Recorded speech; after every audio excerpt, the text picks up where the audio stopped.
Buen día, estimados estudiantes de segundo y tercer año de secundaria.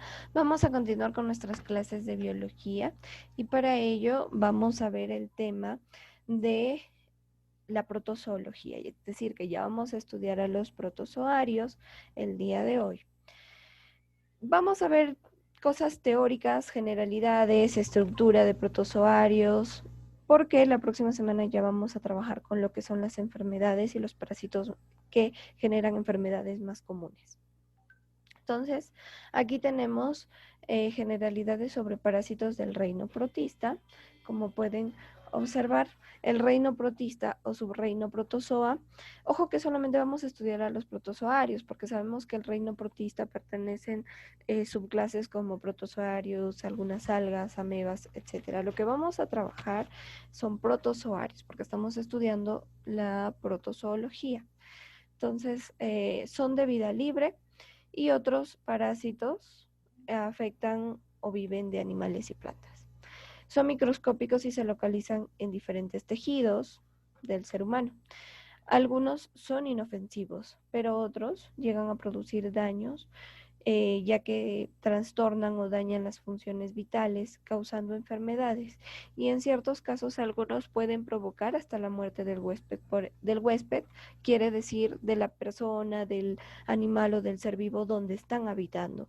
Es por eso que es bueno reconocer, chicos, cuáles son estos parásitos que pueden llegar a causar enfermedades graves para tratar de evitar contraer estas enfermedades. ¿A qué reino pertenecen los protozoarios? Al protista. Número de células pueden ser unicelulares o pluricelulares, tipo de célula eucariota. Nutrición, autótrofos y heterótrofos. Ejemplos, algas, protozoos. Esto es en cuanto al reino protista para ubicar que los protozoos están dentro de este reino. Ahora, ya pasando a los protozoos en sí, vamos a ver la morfología, es decir, la forma de los protozoos. La mayoría de los protozoos son móviles en una etapa de su desarrollo, lo que se conoce con el nombre de forma vegetativa. Entonces, en la forma vegetativa, los protozoos van a ser móviles, se van a poder movilizar. Algunos de estos tienen la capacidad de transformarse en una forma de resistencia conocida como quiste. Entonces, aquí está el protozoo que se lo considera como el trofozoito y como pueden ver tiene aquí unas estructuras a modo de bracitos que le ayudan a movilizarse o a modo de flagelos que le ayudan a movilizarse. Puede ser que con el tiempo, hay algunos que con el tiempo se convierten, su estructura se hace más dura, la externa, y se convierten en quistes. Presentan membrana, citoplasma y núcleo. Los protozoarios en la membrana varía de acuerdo al espesor, es decir, algunas membranas de algunos protozoarios son más gruesas, otras son más finas y eso se da de acuerdo a la especie del protozoario. Pero la principal función de esta membrana es limitar al parásito, servir como elemento protector para el parásito, permitir el intercambio de sustancias alimenticias y de excreción. Es decir, estas tres funciones cumple la membrana de un protozoario, de un parásito, de las células de un protozoario, un parásito. Puede ser unicelular o pluricelular. Fisiología. ¿Cuáles son las funciones? Fisiología quiere decir el estudio de las funciones de los organelos, es decir, qué funciones cumplen las células de los protozoarios. De alimentación, respiración, reproducción y locomoción. La locomoción quiere decir el movimiento. Esta primera que vamos a ver aquí es la de nutrición. La nutrición de los protozoarios, lo mencioné anteriormente, puede ser autótrofa o heterótrofa. Si es autótrofa, lo hace de acuerdo a foto o quimiotróficos. Si es también la nutrición puede ser holozoica, que consiste en la abertura temporal y permanente de algunas estructuras, específicamente de su membrana celular de los protozoarios, se abren para que puedan ingresar los alimentos. Y de acuerdo a esto, vamos a encontrar el ingreso de partículas sólidas y líquidas. Las partículas sólidas ingresan por fagocitosis y las líquidas por pinocitosis. Otra forma de alimentarse también es la saprozóica, es decir que la membrana, gracias a la membrana plasmática también puede ingresar el alimento por difusión simple, es decir que pasa directamente por difusión auxiliar, es decir, que se va a ayudar de algunas proteínas, o por un transporte activo que es de acuerdo al gasto genético en donde se utiliza el ATP. ¿Recuerdan las clases del año pasado? Ya tienen una idea entonces de este tipo de transporte de sustancias. Este tipo de transporte de sustancias entonces lo hace el protozoario para poder alimentarse, porque el protozoario no tiene una boca, no tiene un sistema digestivo. Entonces, ¿cómo ingresa el alimento? Por la membrana celular. Reproducción.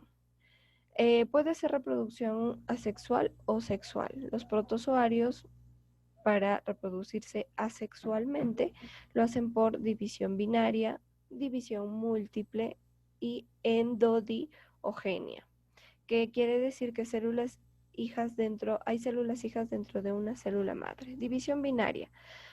En la división binaria, pues tenemos una célula de un protozoario. Esta se divide en dos. Toda la estructura de esta célula se divide en dos y forma dos células hijas. División múltiple. Ya no se divide en dos, sino se puede dividir en cuatro o más. Y en la endodiogenia quiere decir que adentro mismo de la célula se producen muchas células hijas y luego se liberan. En la reproducción sexual se dan dos tipos de reproducción sexual: la reproducción esporogónica y la conjugación. Otra función que vimos también era la de locomoción, y la función de locomoción, es decir, cómo es que llegan a moverse estos protozoarios, cómo se trasladan.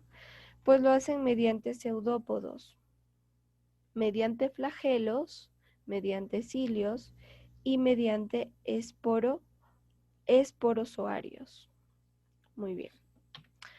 ¿Por qué será importante tener este conocimiento de los protozoarios? Es importante porque el 90% de la carga de enfermedad en el mundo y afectan a poblaciones pobres de zonas tropicales o intertropicales, siendo las mujeres y niños los que más sufren, son gracias o a causa de los protozoarios. Dentro de la producción agrícola contribuyen a la fertilidad del suelo, ya que se descomponen la materia orgánica y producen abono. Otra importancia que tienen es que funcionan en el control natural de poblaciones microbianas, ya que se alimentan de varios tipos de microorganismos. También es importante porque los protozoarios construyen los principales consumidores de las poblaciones bacterianas que se desarrollan en el medio. También ayudan o aportan a la clarificación del agua, como son los ciliados, los protozoarios ciliados, que se comen a las bacterias y así disminuyen las bacterias patógenos u otros microorganismos fecales. Por eso entonces es importante saber y tener conocimiento de los protozoarios. Como ya les dije, ahora hemos visto de manera muy breve lo que es la parte teórica en cuanto a estructura, funciones, características generales de los protozoarios. Y la próxima clase vamos a ver entonces ya las enfermedades que ocasionan algunos tipos de protozoarios que son pues parte de los protozoarios que generan daños en el ser humano y diversas enfermedades. Muy bien, esto es todo por el video de hoy. Van a tener su documento de actividades para que lean, y aparte de leer tienen que realizar sus actividades, por favor.